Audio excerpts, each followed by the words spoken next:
పూర్తి వివరాలు చూసే ముందు మా ఛానల్ ని సబ్స్క్రైబ్ చేయడం మర్చిపోకండి. శ్రీ గురుభ్యో నమః. శ్రీ మహాసరస్వత్యై నమః. ఓం నమః శివాయ. నారాయణ శాస్త్రి ఆస్ట్రాలజీ ఛానల్ వీక్షిస్తున్నటువంటి ప్రేక్షక మహాశీలకు స్వాగతం, సుస్వాగతం. ఈరోజు మనము 2025 సంవత్సరం మార్చి 29వ తేదీ రాత్రి 10:58 కర్మకారకుడైనటువంటి శని భగవానుడు కుంభరాశి వదిలిపెట్టి మీనరాశిలో ప్రవేశిస్తాడు. శని మీనరాశిలోకి వెళ్ళిన వెంటనే ఏం జరుగుతుందంటే, ఆల్రెడీ మీనరాశిలో అప్పటికే 5 గ్రహాలు ఉంటాయి. శని కూడా వెళ్ళి జాయిన్ అవడంతో 6 గ్రహాలు అవుతాయి. అంటే అక్కడ మనకు మార్చి 29వ తేదీ రాత్రి 10:58 నుంచి షష్ఠగ్రహ కూటమి ప్రారంభమవుతుంది. ఈ షడ్గ్రహ కూటమి యొక్క ప్రభావం మిథున రాశి వారి మీద ఏ విధంగా ఉంటుంది? కారణం ఏమిటంటే, మిథున రాశి వారికి ఏ స్థానంలో ఉంది అంటే, దశమ స్థానంలో, కర్మస్థానంలో ఈ షడ్గ్రహ కూటమి జరుగుతున్నది.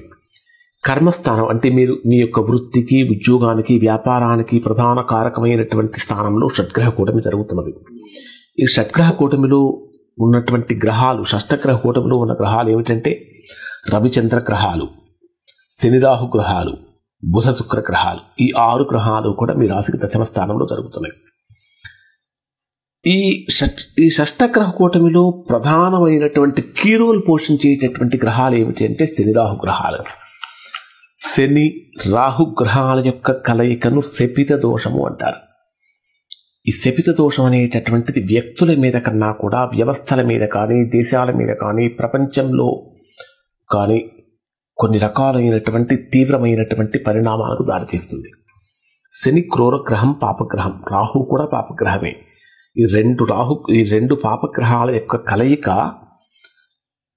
జరిగినప్పుడు జనరల్గా ప్రపంచ దేశాలలో కూడా యుద్ధ వాతావరణం నెలకొనటం కానీ, ఆర్థిక సంక్షోభాలు నెలకొనటం కానీ, లేదా సునామీ లాంటి ప్రకృతి వైపరీత్యాలు సంభవించడం కానీ, ఊరికే కయ్యానికి కాలు దువ్వేటటువంటి పరిస్థితులు రావటం కానీ, అంటే ఒక రకంగా చెప్పాలంటే అభద్రతాపూర్వకమైనటువంటి వాతావరణం నెలకొంటుంది ప్రపంచమంతా ఈ శపిత దోషం యొక్క ప్రభావంతో. ఇది ఎప్పటి నుంచి మనకి? మార్చి 29వ తేదీ నుంచి.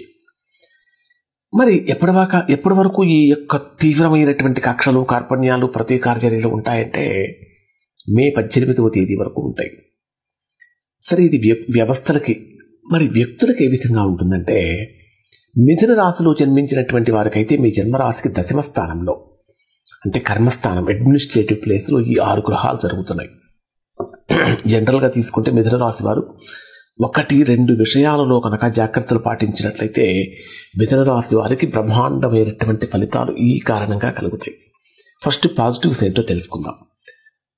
రవిచంద్ర గ్రహాలు అంటే ద్వితీయ, తృతీయ స్థానాధిపతి దశమ స్థానంలో ఉన్నాడు. దశమ స్థానంలో ఉండేటప్పుడు ఆలోచన విధానం కానీ, అడ్మినిస్ట్రేటివ్ పవర్ కానీ పెరుగుతుంది. అంటే లాజికల్ థింకింగ్ అనేటటువంటిది కొద్దిగా లోపిస్తుంది. కానీ ఎందుకంటే బుధుడు నీచ స్థానంలో సంచరించేటప్పుడు లాజికల్ థింకింగ్ తగ్గుతుంది. కానీ కొంచెం పెద్దవాళ్ళ యొక్క సూచనలు, సలహాలు తీసుకుంటే మంచి ఫలితాలు పొందుతారు. దశమ స్థానంలో శని రాహు గ్రహాల యొక్క కలయిక. ఆల్రెడీ రాహు దశమ స్థానంలో ఉన్నాడు, శని కూడా వచ్చి యాడ్ అవుతున్నాడు, జాయిన్ అవుతున్నాడు. ఇది వీరికి ఒక బంపర్ ఆఫర్ ఇస్తుంది. ఎటువంటి ఆఫర్ అంటే, ఖచ్చితంగా స్థానచలనం కోరుకునేటటువంటి వారికి స్థానచలనం కలిగిస్తుంది. అంటే ఒక ప్రాంతం నుంచి మరొక ప్రాంతానికి మార్పు కోరుకునే వారికి మార్పు కలిగిస్తుంది. అలానే డెవలప్మెంట్స్ అనేటటువంటివి బాగా వస్తాయి వీరికి. జనరల్గా శపిత దోషం అనేది ఏర్పడినప్పుడు ఏం జరుగుతుందంటే, వ్యక్తులని తీసుకెళ్తే ఉన్నతమైనటువంటి స్థితికి తీసుకువెళ్తుంది, లేదా బాటం లెవెల్కి తీసుకొస్తుంది. కానీ మీ రాశికి దశమ స్థానంలో జరుగుతున్నటువంటి కారణం చేత మిథున రాశి వారు మంచి డెవలప్మెంట్ స్టేజ్ వైపుగానే అడుగులు పడుతూ ఉంటాయి. డెవలప్మెంట్స్ అనేటటువంటివి ఇక్కడ ఈ రాశి వారికి కలుగుతూ ఉంటాయి. అలానే ఈ దశమ స్థానంలో మనకు జరిగే షష్టగ్రహ కూడా ఎన్ని రోజులు ఉంటుందంటే 1 రోజే ఉంటుందండి. మార్చి 29వ తేదీ రాత్రికి మొదలవుతుంది. మార్చి 30వ తేదీ రాత్రికి చంద్రుడు మీనరాశిని వదిలిపెట్టి మేషరాశిలోకి వచ్చేస్తాడు. కానీ దాని ప్రభావం మాత్రం ఒక 2-3 నెలలు ఉంటుంది. ఒక్క చంద్రుడు బయటకు వచ్చినా సరే అక్కడ పంచగ్రహ కూటమి జరుగుతూ ఉంటుంది కదా, 5 గ్రహాలు ఉంటాయి కదా. ఏప్రిల్ 14వ తేదీ వరకు రవి అక్కడే ఉంటాడు కదా. అంటే పంచగ్రహ కూటమి ఉంటుంది కదా. ఈ పంచగ్రహ కూటమి యొక్క ప్రభావం అంటే రాహువు బయటికి వచ్చేంత వరకు కూడా దీని ఎఫెక్ట్ ఉంటుంది. రాహు బయటకు వచ్చేంత వరకు మీ మిథున రాశి వారు చేయాల్సినటువంటి, రాహు ఎప్పుడు బయటకు వస్తాడు? మీన రాశి వదిలిపెట్టి మే 18వ తేదీ బయటకు వస్తాడు. అప్పటి వరకు మిథున రాశి వారు పాటించాలి. అంటే డెవలప్మెంట్ అయితే బ్రహ్మాండంగా మీకు డెవలప్మెంట్ కనిపిస్తుంది. అంటే అనుకున్నటువంటి పనులు ముందుకు జరగటం కానీ, ఆర్థికంగా కొంచెం రావాల్సిన ధనంలో ఇబ్బందులు కలుగుతూ ఉంటాయి. శత్రుత్వం పెట్టుకోకుండా ఉండాలి. ఏదైనా స్మూత్గా సాఫ్ట్గా ఉండాలి. ఎక్కడా కూడా యారగెంట్ నేచర్ అనేది మిథున రాశి వారికి పనికిరాదు. ఆల్రెడీ శని దోషం యొక్క ప్రభావం ఉన్నప్పుడు అగ్రెసివ్ నేచర్ పెరుగుతూ ఉంటుంది. అది పనికిరాదు ఇక్కడ మిథున రాశి వారికి. మే 18వ తేదీ రాత్రికి రాహు మీ రాశికి 9వ స్థానంలోకి వస్తాడు. అప్పటి వరకు ఉద్యోగపరంగా, వ్యాపారపరంగా జాగ్రత్తలు పాటించండి.